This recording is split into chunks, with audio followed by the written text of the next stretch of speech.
Did you buy gasoline this week? Did you get ripped off? How would you know?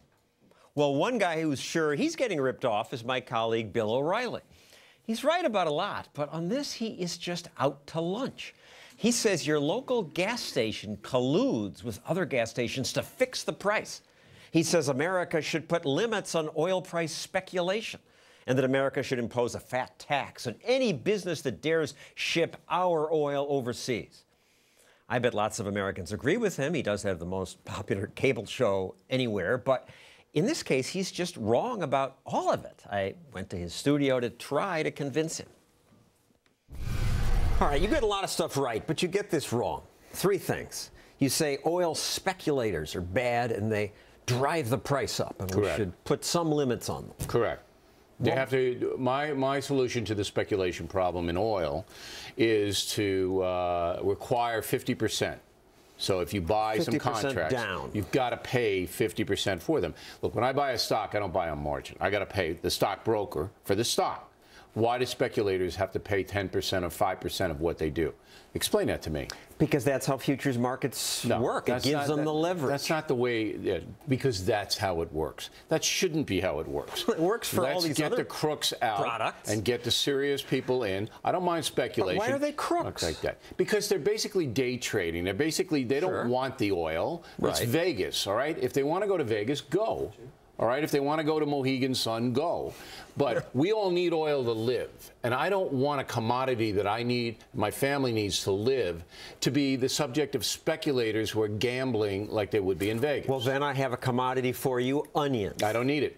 Well, this is the one product that the government said we're going to stop speculation in. In 1958, the U.S. Agriculture Department was so upset that the price of onions went up. Speculative activity. I don't care about onions or any of this other Hear me out. Stuff. It's my show. Speculative activity causes severe and unwarranted fluctuations in the price. They ban it. Since then, what's happened? The price has gone up and down more, and onions went up more than oil. Oil is not a free market. Onion growing is. In order no, it's not, because you have to get government approval to look for it, to ship it. Right? That's not a free market. That's controlled by a government. You, Stossel, can't start the Stossel Oil Company. Like, remember when you had that little lemonade stand out there? I couldn't even start that. Well, I can't start the Stossel Onion Company. This one you wouldn't even be able to apply. All right?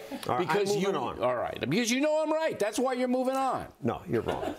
You're also wrong about your plan to lower the price of oil by taxing companies that send it out of the country, that export it. I don't expect that to lower the price of oil. I just want economic justice. Kind of like the communists that are running around for the Occupy Wall Street movement. That's what you, and here's why. Who owns the land in the United States? Who? Let's sing the song. You ready? Let's have everybody out there watching sing the song. This land is your land. This land is my land. Remember that song? You're old enough. You probably wrote it. All right? Now we ban exports? No. The land is our land.